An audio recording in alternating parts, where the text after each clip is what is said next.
Everyone, welcome to Chetan Bharat learning. आज की इस वीकली करंट अफेयर सीरीज में हम लोग करेंगे पॉलिटी के current affairs from 9th of July to 15th of July.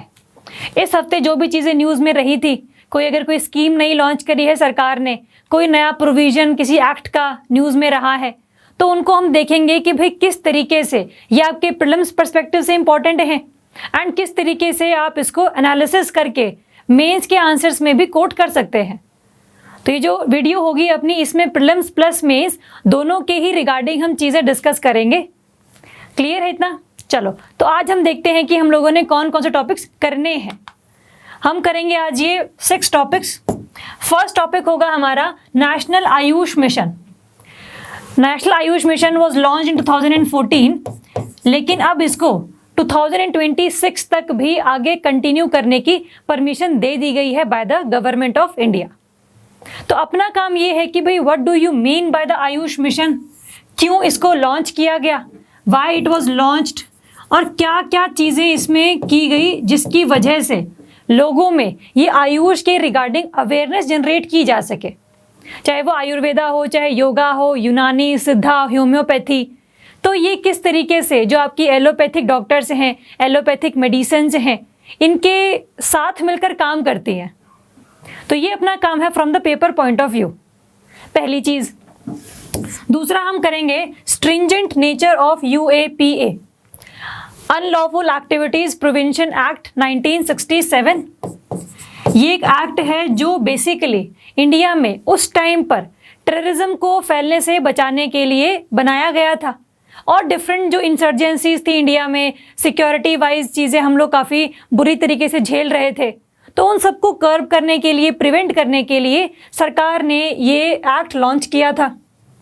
But recently ये न्यूज़ में इसलिए है क्योंकि जो फादर स्टैन स्वामी हैं, उनकी जुडिशल कस्टडी में रहते हुए ही डेथ हो गई है। तो उसका मेन रीज़न ये बताया जा रहा है कि उनको बेल टाइम पर नहीं मिली, specially on the medical grounds.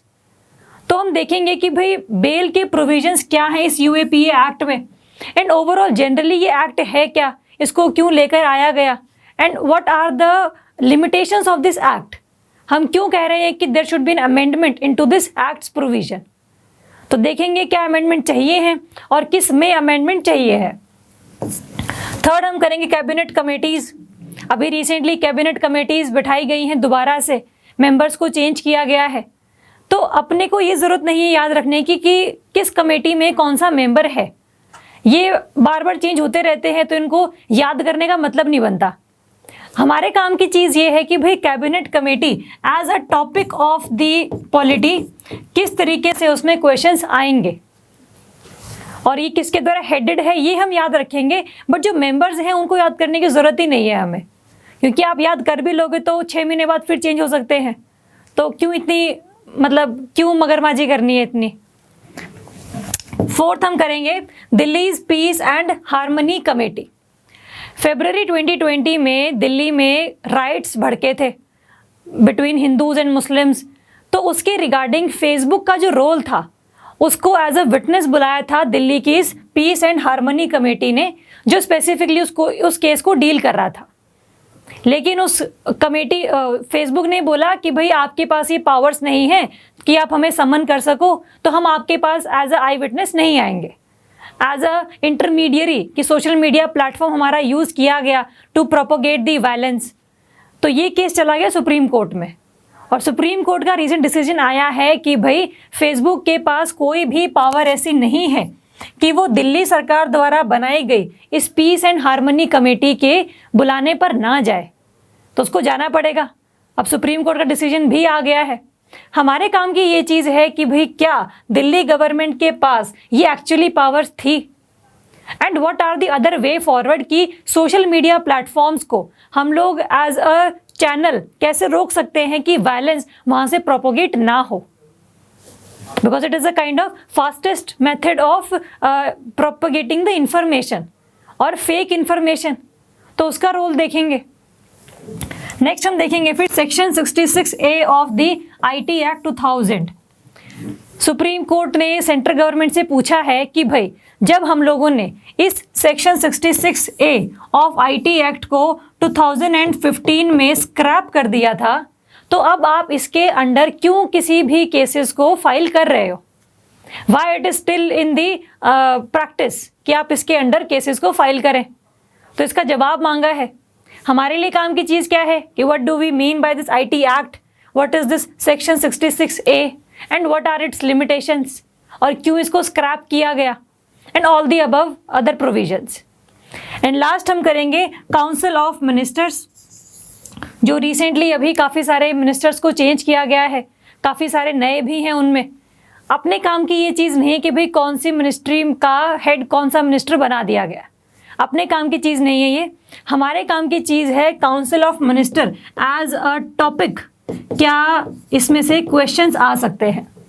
बाकी जनरल अवेयरनेस के लिए आप लोगों को पता होना चाहिए कि भाई कौन सी मिनिस्ट्री किस पर्सन के द्वारा हेड की जा रही है, तो वो चीज़ थोड़ी सी आपको ध्यान रखनी ही है, बट पेपर के पॉइंट ऑफ व्यू से वो इतनी इंपॉर्टेंट नहीं है। चलो, तो ये हम लोग 6 टॉपिक्स करेंगे आज डिटेल में। फर्स्ट टॉपिक करते हैं हमारा national AYUSH mission. National AYUSH mission है, आयुष का आपको पता ही है, आयुष इज आयुर्वेदा, योगा, यूनानी, सिद्धा एंड होम्योपैथी। ये 5 डिफरेंट टाइप्स ऑफ मेडिसिन हैं अदर देन एलोपैथी। तो national AYUSH mission was recently launched in 2014 by the department of Ayush, जो कि उस टाइम पर एक डिपार्टमेंट था सिर्फ under the ministry of health and family welfare. तो इसके उस टाइम इसको इस तरीके से लॉन्च किया गया था, बट उसके बाद सरकार ने ministry of health and family welfare की जगह एक पूरा का पूरा डिपार्टमेंट ना होने की बजाय पूरी एक मिनिस्ट्री ही इस्टेब्लिश कर दी, मिनिस्ट्री ऑफ आयुष। तो अब जो नेशनल आयुष मिशन था वो ministry of health and family welfare से निकलकर मिनिस्ट्री ऑफ आयुष के पास चला गया। पहली इंपॉर्टेंट चीज़ तो इसमें यही है कि मिनिस्ट्री किसके अंडर आती है ये। दूसरी चीज़ न्यूज़ में है क्योंकि the government has decided to continue the national AYUSH mission as a centrally sponsored scheme till 2026। अब सेंट्रली स्पॉन्सर्ड स्कीम है, तो सेंट्रली स्पॉन्सर्ड स्कीम का मतलब क्या है कि इम्प्लीमेंटेशन के दौरान जो फंड दिया जाएगा that would be divided between the centre and state governments, चाहे वो 60-40 की रेशो में हो, चाहे वो 90-10 की रेशो में हो, but all the money will not be given by the centre government. ये चीज़ अपने को क्लियर है। अगर सेंटर सेक्टर स्कीम होती तो that would be 100% funding given by the central government. तो ये तो इसलिए न्यूज़ में थी, और इसका कौन सा मिनिस्टर है, कौन सी मिनिस्ट्री के अंडर आता है, that is in the news. अगर हम देखें कि what are the components of national AYUSH mission, components क्या है कि भाई किस तरीके से हम लोगों में अवेयरनेस जनरेट करेंगे, क्योंकि अभी क्या है ना, बेसिकली लोगों में हल्का सा एक एप्रीहेंशंस क्रिएट हो रखे हैं अगेंस्ट दी एलोपैथी मेडिसिन्स। तो काफ़ी लोग जो है आयुष द्वारा प्रोवाइडेड सभी मेडिसिनल स्ट्रैटेजीज को अपनाने की सोच रहे हैं, और काफ़ी हद तक ये चीज़ें फेमस भी हो रही हैं। तो लोगों तक ये चीज़ पहुँचे कि भाई अदर देन एलोपैथी और भी चीज़ें एग्जिस्ट करती हैं जिनकी सहायता से you can treat any disease. लेकिन वो होगा कैसे? तो इस मिशन में क्या है, कुछ ना कुछ तो आपके ऑब्लिगेटरी कंपोनेंट्स हैं कि भाई ये तो अगर आपने ये मिशन लॉन्च किया है और आप इसको इम्प्लीमेंट कर रहे हो तो ये सब चीज़ें तो आपको प्रोवाइड करनी ही पड़ेंगी, that is obligatory on the part of government. ये सब तो होगा, साथ में कुछ ना कुछ फ्लेक्सिबल कंपोनेंट्स भी हैं कि भाई if you want to make this mission a success then you can also have some look on these issues. अगर हम ऑब्लिगेटरी कंपोनेंट्स की बात करें तो इसमें क्या चीज़ है, आयुष सर्विसेज, कि जब आप आयुष मिशन को इम्प्लीमेंट करने की बात करते हैं तब आप लोगों को उनकी सर्विसेज प्रोवाइड करने की बात भी तो करोगे कि आयुर्वेदा की ये मेडिसिन है, इससे ये चीज़ ठीक होगी, होम्योपैथी में ये दवाई है, इससे ये चीज़ ठीक होगी। तो जो सर्विसेज हैं ये तो आपको मिलने ही चाहिए ना, और इसको प्रोवाइड करने के लिए क्या चाहिए आपको, डॉक्टर्स चाहिए हैं, स्पेसिफिकली आयुर्वेदा के, योगा के, यूनानी के एंड अदर दीज थिंग्स।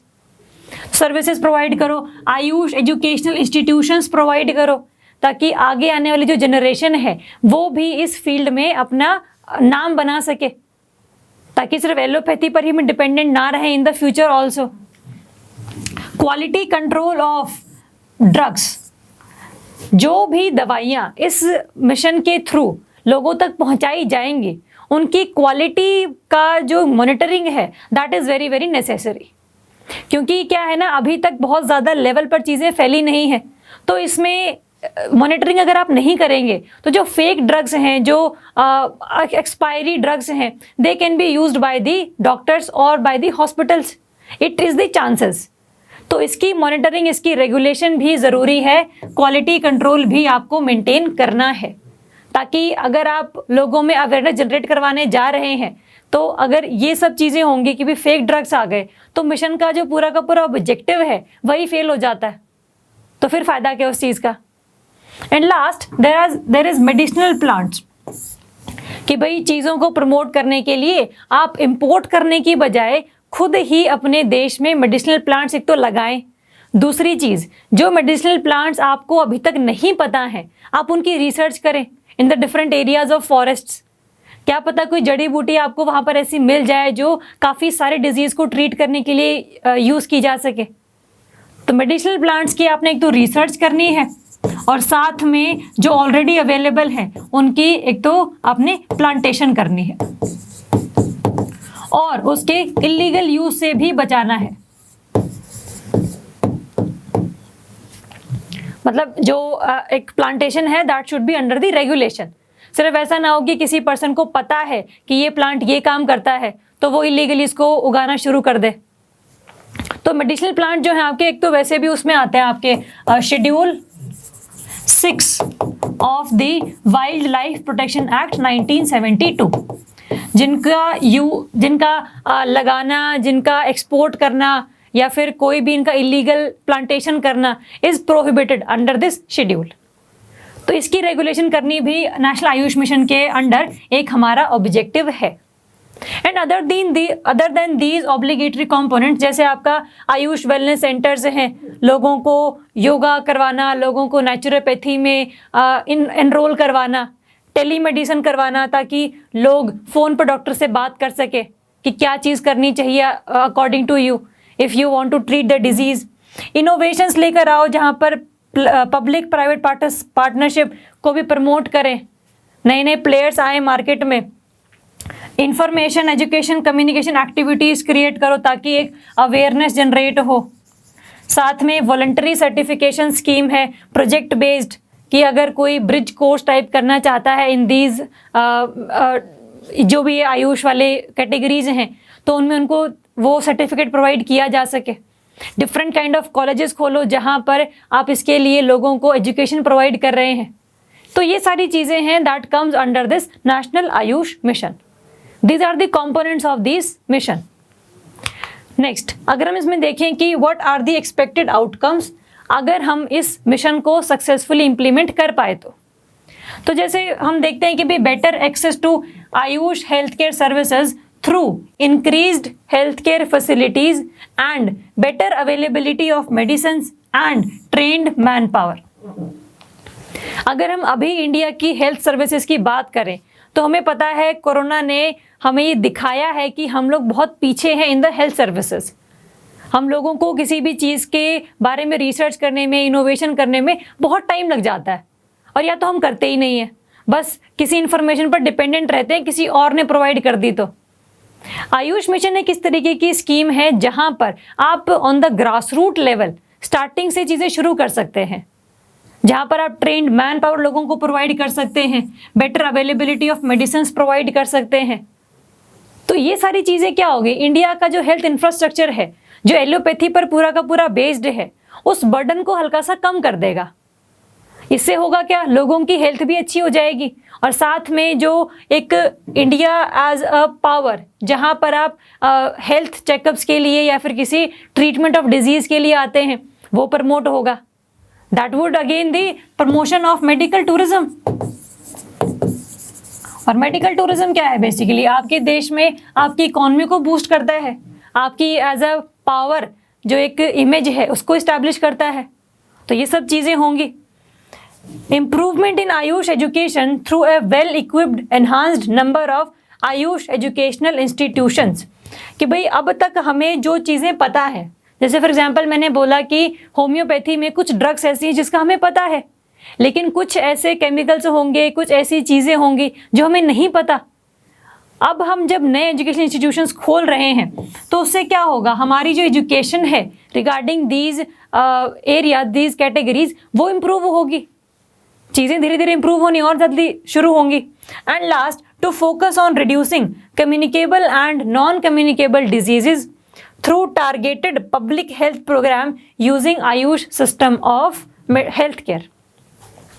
अगर हम एक WHO की रिपोर्ट के अनुसार बात करें तो पहले इंडिया में कम्युनिकेबल डिजीज जो होती थी वो ज़्यादा लोगों की डेथ कॉज करती थी। फॉर एग्जांपल आपका TB is a communicable disease, आपका जो भी सारी जो एक डिजीज़ हैं, लेप्रोसी है, ये सब चीज़ें क्या हैं, कम्युनिकेबल हैं। लेकिन अब रिसेंटली कम्युनिकेबल डिजीज़ की बजाय इंडिया में नॉन कम्युनिकेबल डिजीज़ ज़्यादा लोगों की डेथ कॉज कर रही हैं।